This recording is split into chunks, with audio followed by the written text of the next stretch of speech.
Last Tuesday evening, my wife dropped a bombshell that would change everything between us.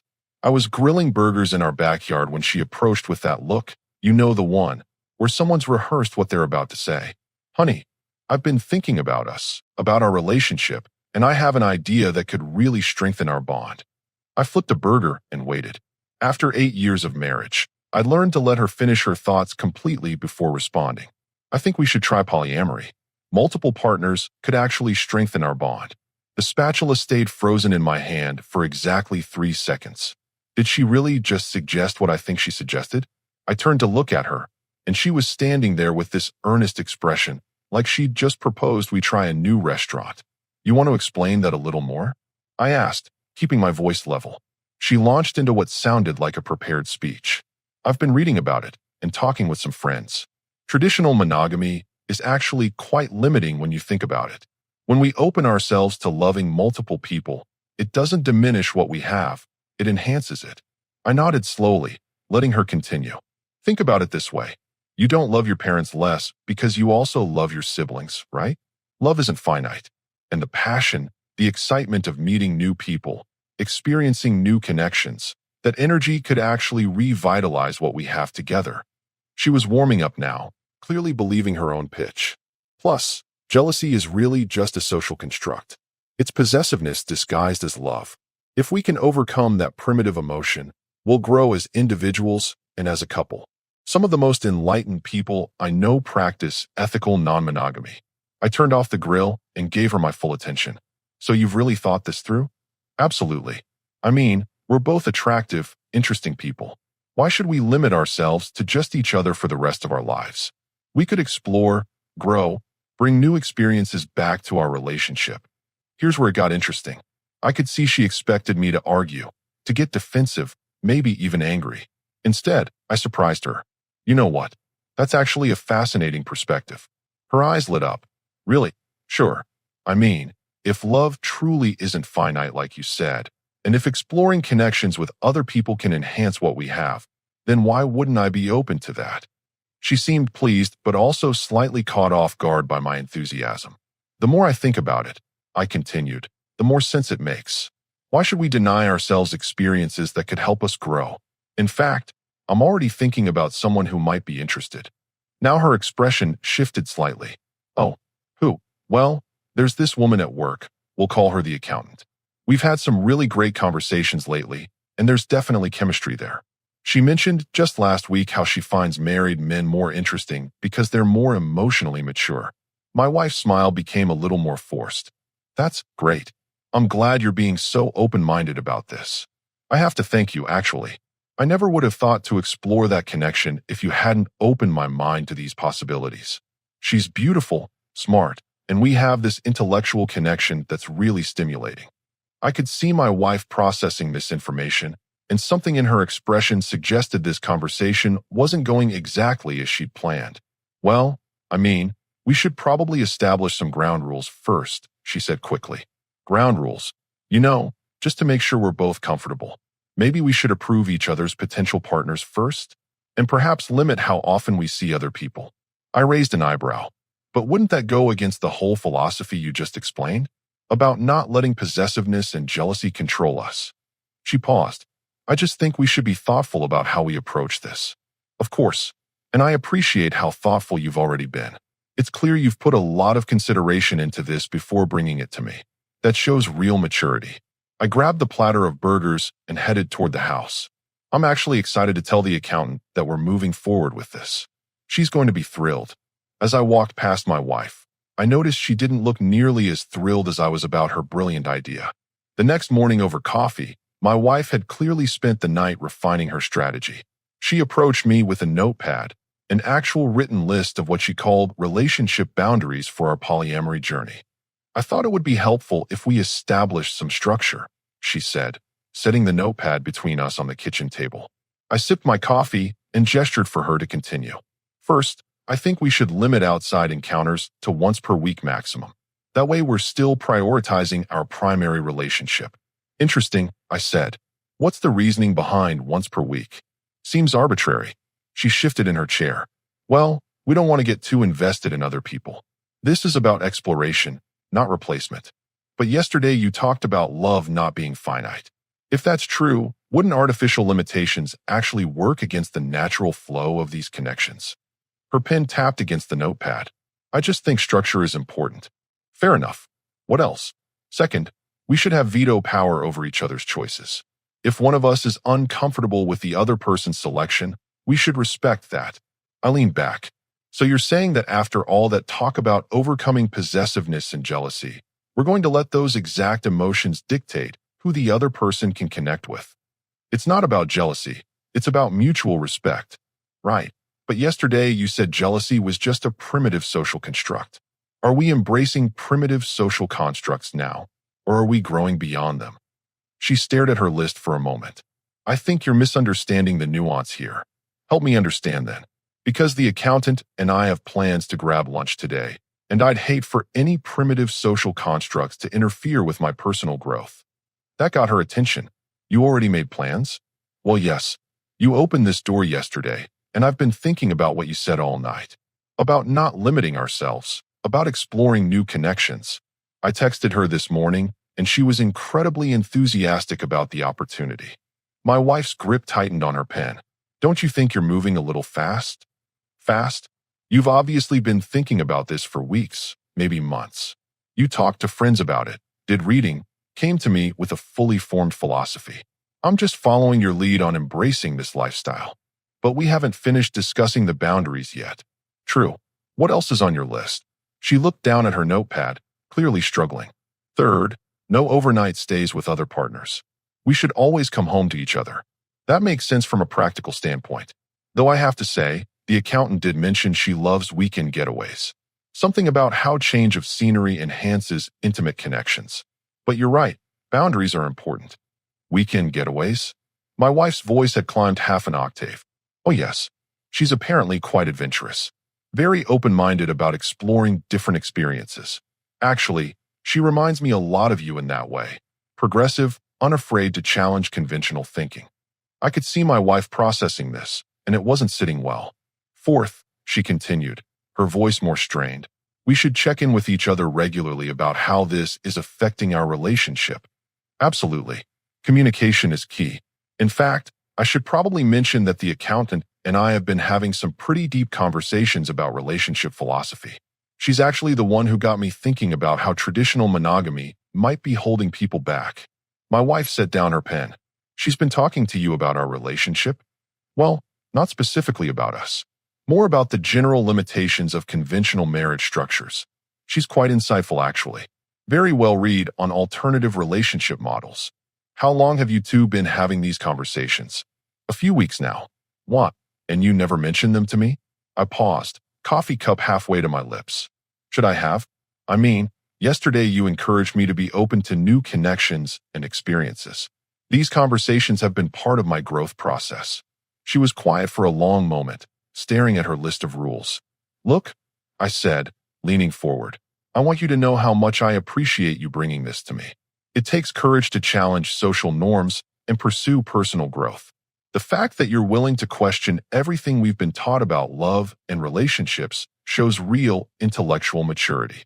Her expression softened slightly, and I promise to follow whatever guidelines we establish. Though I do hope they align with the beautiful philosophy you shared yesterday about not letting fear and possessiveness limit our potential for connection.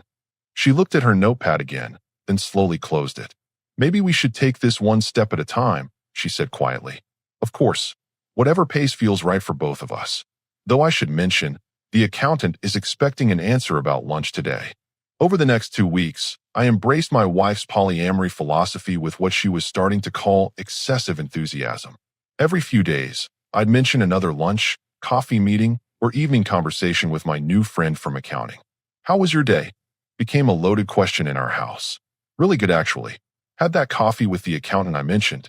We talked for 3 hours. Time just flew by. She has this fascinating perspective on how people settle for mediocrity in relationships instead of pursuing authentic connection. My wife would nod stiffly while loading the dishwasher with more force than necessary. 3 hours is quite a long coffee break, she'd say. Time flies when you're experiencing genuine intellectual stimulation. You know how it is. You must have felt the same way when you were first exploring these ideas with your friends. The beautiful irony wasn't lost on me. Every time she'd attempt to express discomfort, I'd redirect the conversation back to her own stated beliefs about growth and openness. Last Thursday, she tried a different approach. I've been thinking, maybe we should slow down a bit. Focus more on strengthening our foundation before branching out too much. I looked up from my phone, where I'd been texting. That's interesting timing. The accountant just invited me to this wine tasting event this weekend. Apparently, she knows quite a bit about Italian wines. This weekend, Saturday evening. She says these events are great for meeting like-minded people who appreciate finer things in life. Very sophisticated crowd. My wife sat down across from me. Don't you think we should spend Saturday together? We haven't had much couple time lately. You're absolutely right. We should probably start dating other people together sometimes. Double dates could be fun, though I'm not sure if the accountant is seeing anyone currently. She mentioned she's been focused on finding someone who shares her values about relationship authenticity. The color drained from my wife's face. That's not what I meant. Oh, well, what did you mean? She stared at me for a long moment. I meant just us. Together. Like we used to. But wouldn't that be regressing? You said yourself that traditional couple dynamics can become stagnant.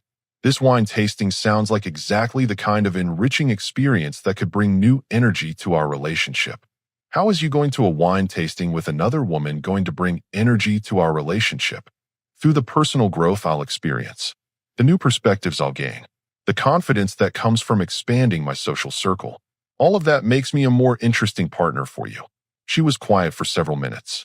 Besides, I added, I'm sure you have your own opportunities coming up. Didn't you say some of your friends were interested in exploring this lifestyle too? Another long silence. Actually, she said slowly, I've been having second thoughts about some of this. Second thoughts? About which part? Just, maybe we moved too fast. Maybe we should have discussed it more thoroughly before jumping in. I set down my phone and gave her my full attention. That's funny you mentioned that, because the accountant said something similar yesterday. She did. She said a lot of people get excited about the idea of polyamory, but aren't prepared for the emotional reality of it. She thinks most couples who try it aren't actually ready for that level of honesty and openness. My wife's jaw tightened. And what did you tell her? I told her that you were the one who brought this to me, and that you'd done extensive research and soul-searching before suggesting it. I said you were probably one of the most emotionally mature people I know when it comes to relationship dynamics. You talked to her about me? Only in the context of praising your progressive thinking. She was impressed, actually. Said it takes real courage for someone to challenge their own assumptions about love and commitment. My wife stood up abruptly. I need some air. As she headed for the back door, I called after her. Should I tell the accountant you said hello? The door slammed harder than necessary. I sat there for a moment, then picked up my phone and sent a quick text. Rain check on Saturday? Something came up. The reply came back immediately. Of course. Hope everything's okay. Everything's perfect, I typed back, just giving my wife some space to process her personal growth journey. Through the kitchen window, I could see her pacing around our backyard, talking animatedly to herself. Apparently, philosophical enlightenment was more challenging than she'd anticipated. By Monday morning, my wife had clearly reached her breaking point. She cornered me in the kitchen before I'd even finished my first cup of coffee. We need to talk. I think we should stop this whole polyamory thing. I looked up from the morning news on my tablet. Stop it. What? It's not working out the way I expected. Interesting. What specifically isn't working? Because from my perspective, it's been quite enlightening. She paced across the kitchen. You're taking it too far. This isn't what I meant when I suggested we explore other connections. I'm confused. What did you mean then? I meant something more theoretical, more gradual. Not you immediately jumping into some intense relationship with your coworker. I set down my coffee. But you specifically said we shouldn't limit ourselves to just each other. You said exploring connections with other people would enhance our relationship. I'm simply following your guidance. That's not how I meant it. Then help me understand how you did mean it. She stopped pacing and faced me directly. I meant maybe we'd flirt a little. Maybe go on a casual date here and there. Nothing serious. So when you talked about love not being finite and overcoming jealousy and growing as individuals through multiple connections, you were talking about casual flirting? Her face flushed. You're twisting my words. I'm literally using your exact words. You said traditional monogamy was limiting. You said we should open ourselves to loving multiple people. You said jealousy was just a primitive social construct. I know what I said. Then explain to me how following those principles is taking things too far. She slumped into the chair across from me. Look, I made a mistake, okay? I thought I wanted this, but I don't. That's completely understandable. Personal growth often involves discovering things about ourselves we didn't expect. The accountant mentioned something similar actually. Her head snapped up. What did she say? She said most people think they want polyamory until they actually experience what it means to share someone they care about. She called it the difference between fantasy and reality. You discussed our marriage problems with her? I wouldn't call them problems. More like growing pains. And yes, we've talked about relationships quite a bit. She's very insightful about human psychology. My wife's hands clenched into fists. I want this to stop. All of it. No more dates. No more long conversations. No more wine tastings. I want us to go back to how things were. I leaned back in my chair. That's a pretty dramatic reversal. Are you sure that's what you want? Yes, I'm sure. Because last month you seemed so certain that traditional monogamy was holding us back. You had all those statistics about relationship satisfaction and personal fulfillment. I changed my mind. That's fair. People are allowed to change their minds. But I have to ask, is this change coming from a place of growth and self-awareness, or from that primitive jealousy you warned me about? She stared at me. Does it matter? Well, according to your original philosophy, it does. You said we needed to overcome possessiveness if we wanted to evolve as a couple. Stop throwing my words back at me. I'm not throwing them back. I'm trying to understand if this is a genuine philosophical shift or an emotional reaction. She stood up again, agitation clear in every movement. I don't care what kind of reaction it is. I want it to stop. Okay, but we should probably think about what this means for us going forward. What do you mean? Well, this whole experience has been pretty revealing about what we each want, what we're comfortable with, how we handle challenges to our relationship. Her voice became very quiet. What are you saying? I'm saying that someone who suggests opening a marriage and then tries to close it the moment their partner actually engages with the idea might not be someone who's thought through what they really want. It was just an idea. People are allowed to have bad ideas. Of course they are. But people are also allowed to learn things about their partners from those ideas. The kitchen fell silent except for the hum of the refrigerator. And what exactly have you learned about me? She asked. I finished my coffee and stood up. I've learned that you wanted the freedom to explore other connections without actually giving me the same freedom. I've learned that your talk about growth and evolution was really about you getting what you wanted while keeping me exactly where I was. That's not true. Then explain to me why you're panicking now that I've embraced everything you said you wanted. She opened her mouth to respond, then closed it. Take your time, I said, grabbing my keys from the counter. Think about it while I'm at work. We can continue this conversation tonight. As I headed for the door, she called after me. Are you seeing her today? I paused. We have a meeting about quarterly reports. Should I ask her to send someone else instead? The silence behind me was answer enough. That evening, I came home to find my wife sitting at the kitchen table with red eyes and a box of tissues. She'd clearly been crying for hours. We need to fix this, she said before I'd even set down my briefcase. I sat across from her. Fix what exactly? Our marriage. This whole polyamory thing was stupid. I see that now. I just want us to go back to normal. Normal meaning what? Meaning just us. No outside people. No more games. Just a regular marriage like we had before. I nodded slowly. And what makes you think that's possible? Her face crumpled slightly. Because I'm admitting I was wrong. I'm saying I made a terrible mistake and I want to fix it. That's a good start. But I think we need to dig deeper than that. What do you mean? I mean, we need to talk about why you suggested this in the first place. She wiped her eyes. I told you. I thought it might strengthen our relationship. But that's not really true, is it? The room went very quiet. What are you talking about? I've had some time to think about this whole situation. About the timing, about how prepared you seemed, about the specific way you presented it. She shifted uncomfortably. I don't understand. You presented polyamory like you'd been thinking about it for months. You had articles, philosophy, conversations with friends. But you completely fell apart the moment I engaged with it seriously. So that tells me this wasn't really about us growing together. This was about you wanting permission to explore someone specific while keeping me as backup. Her face went pale. That's not true. isn't it? Because someone who genuinely wanted to open a marriage would be prepared for their partner to actually participate. Someone who just wanted to justify their own wandering, I would panic exactly like you did. She stared at the tissue in her hands. You're wrong. Am I? Then tell me about these friends you discussed this with. Give me specifics about this research you did. Long pause. And while you're thinking about that, explain to me why you immediately tried to establish rules that would limit my participation but not yours. Another pause.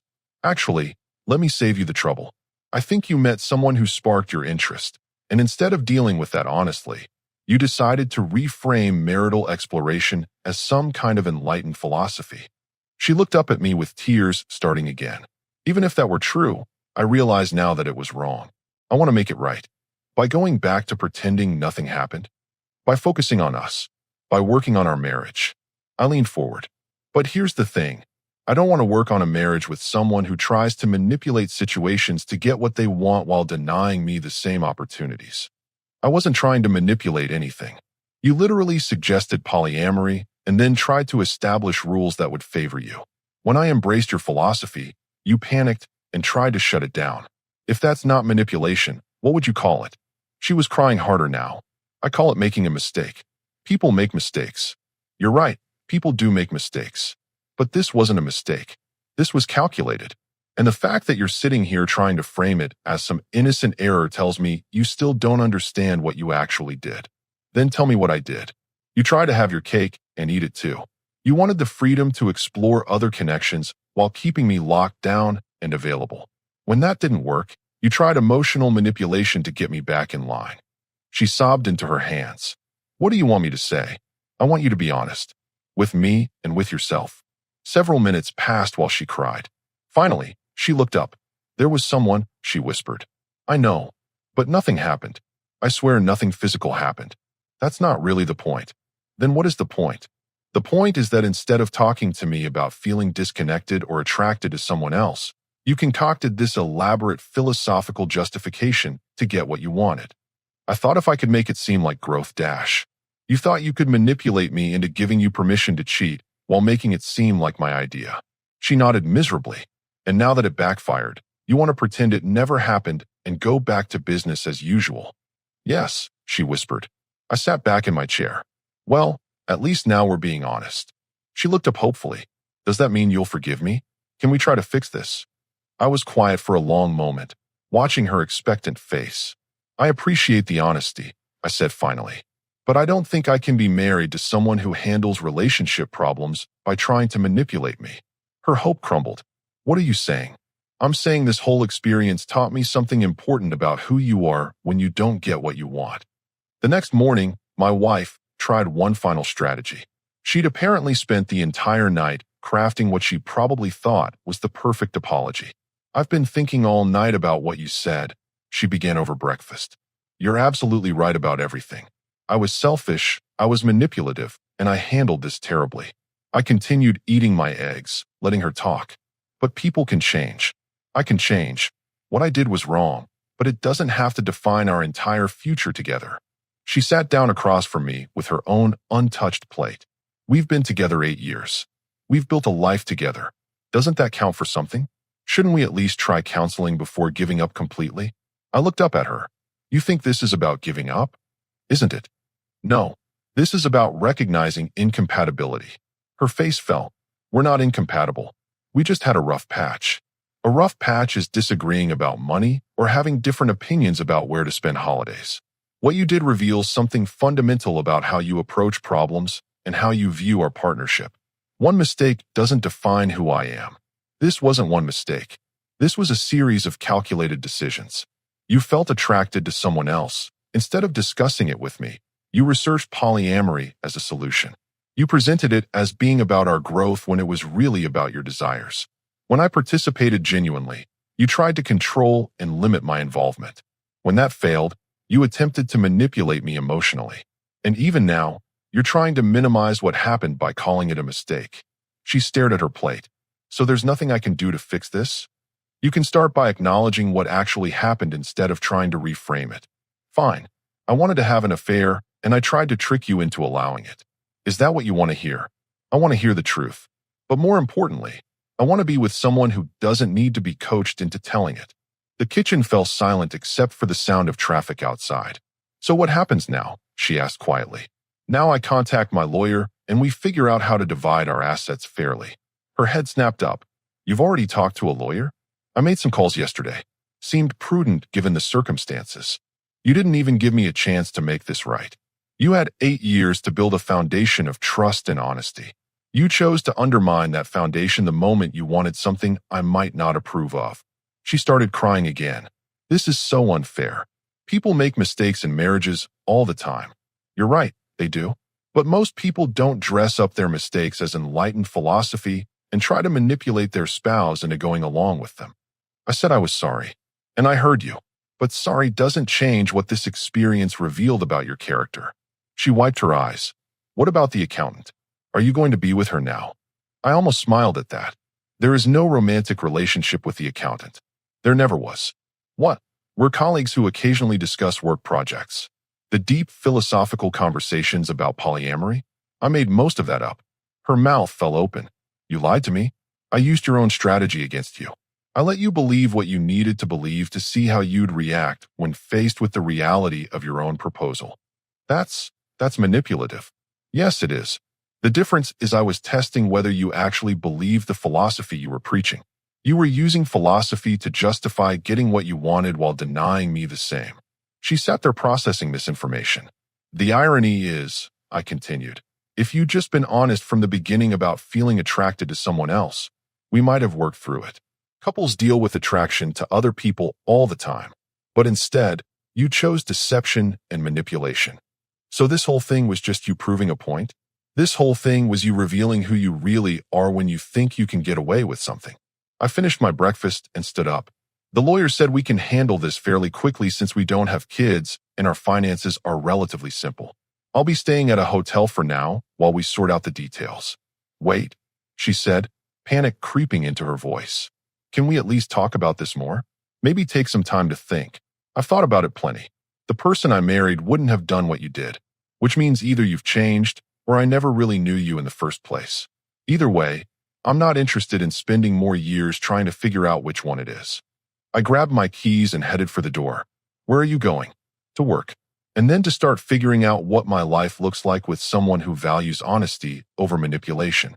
As I reached the door, she called out one last time. I hope you find what you're looking for. I paused and turned back. I already did. I found out exactly who I was married to. And now I'm going to find someone whose idea of problem solving doesn't involve trying to trick me into giving them what they want. The door closed behind me on 8 years of marriage and a lifetime of wondering what else she might have justified as being good for our relationship. Some lessons are expensive, but some prices are worth paying to maintain your self-respect.